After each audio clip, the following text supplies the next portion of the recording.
नमस्कार। शरीर में रोग उत्पन्न होने का मूल कारण जो है वो है ड्रेनेज सिस्टम का बिगड़ जाना। जैसे हम अगर अपना घर बनवाते हैं तो घर में ड्रेनेज सिस्टम बनवाते हैं कि पानी अगर बरसेगा तो छत का पानी, इधर उधर का पानी नालों से किस तरीके से बाहर जाएगा।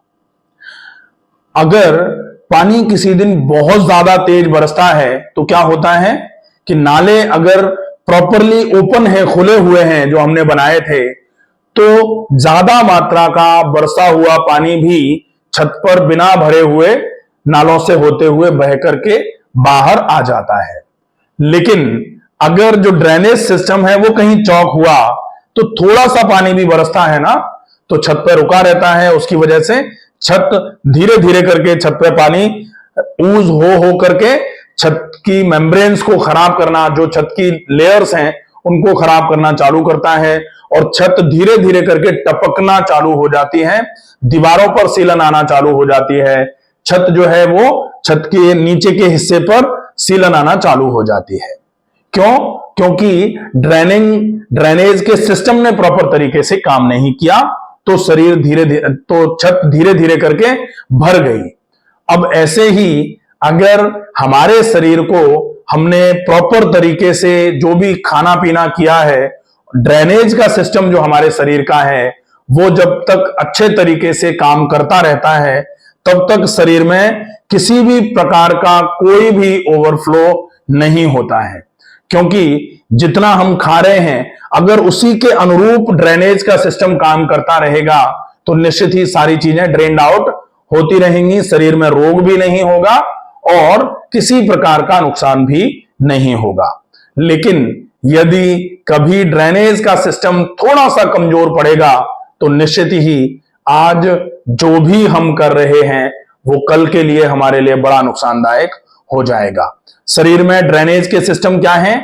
जैसे छत पर 4 पाइप होते हैं, चारों कोनों पर अगर पाइप लगा दिया गया है और चारों कोनों पर पाइप जो है वो पूरी छत के पानी को बिल्कुल अच्छे तरीके से ड्रेन करके चारों तरफ से निकालने का काम कर रहा है, ठीक है ऐसे ही हमारे शरीर में भी 4 ड्रेनेज के सिस्टम बनाए गए हैं।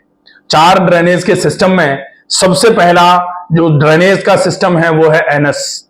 एनस से पूरी की पूरी जो भी बनी गंदगी है, जिसको मल बोला जाता है, जिसको एक्सक्रीटा कहा जाता है, वो अगर निकलती रहेगी तो ये मान लीजिए कि लगभग मोर देन 50% काम लगभग पूरा होता रहेगा। जब तक कहा जाता है कि जब तक पेट खराब नहीं होगा ना तब तक शरीर के खराब होने के चांसेस बहुत कम होते हैं। दूसरे नंबर पर आता है किडनी, यूरिन। तो मल का मतलब एनस से निकलने वाला, मूत्र मतलब होता है जो कहां से निकल रहा है? यूरिनरी अपैरेटस से जो निकल करके आता है। यूरिनरी अपैरेटस से जो निकल के आएगा उसको मूत्र कहा जाता है। एक्सक्रीटरी सिस्टम, किडनी जो है जिसको खून को फिल्टर करके खून में से विषाक्त चीजें जो हैं, जो खराब चीजें हैं उनको बाहर निकालने का काम करती है। तो दूसरा सिस्टम है एक्सक्रीटरी सिस्टम। तीसरा जो सिस्टम है उसको बोला जाता है इंटेगुमेंट्री सिस्टम, मतलब स्वेट सिक्रेशन, शरीर में से पसीना निकलना। यह भी शरीर में से विषाक्त पदार्थों को निकालने का काम करता है, जो शरीर में टॉक्सिन्स होते हैं उनको निकालने का काम करता है। इसलिए इस सिस्टम का भी प्रॉपर तरीके से वर्केबल होना बहुत ज्यादा आवश्यक है। अब चौथा सिस्टम जो होता है वो होता है हमारे लंग्स, हमारे फेफड़े। फेफड़ों में से पूरा का पूरा कार्बन डाइऑक्साइड अच्छे तरीके से निकलता रहे, ये बहुत ज्यादा आवश्यक है।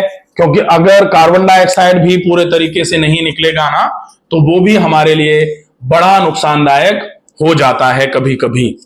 इसमें आप ये विशेष तौर पर ध्यान रखें कि ये चारों चीजें ही अति आवश्यक हैं, लेकिन क्रम जो है वो यही रहेगा। जैसे 4 भाई हैं तो बड़ा भाई जो है उस पर सबसे बड़ी जिम्मेदारी, सबसे ज्यादा जिम्मेदारी है। दूसरे नंबर के भाई पर पहले नंबर से थोड़ा कम जिम्मेदारी है। तीसरे नंबर के पे थोड़ा और कम है और फेफड़ों पर भी। लेकिन इसका मतलब ये नहीं है कि कम है, इसका मतलब ये फेफड़े काम नहीं करेंगे तो चल जाएगा, चलेगा तो नहीं। लेकिन कंपैरेटिवली अगर आंतें अच्छे तरीके से काम करती रहेंगी तो बाकी तीनों सिस्टम अच्छे तरीके से काम करते रहेंगे।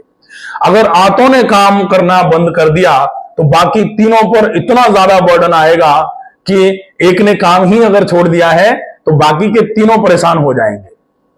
होता भी यही है। आजकल जैसे किडनी खराब हो रही है, किडनी खराब होने का कारण तो यही है कि इंटेस्टाइन्स में बड़ी प्रॉब्लम आती है, उसके चक्कर में धीरे धीरे करके किडनी पर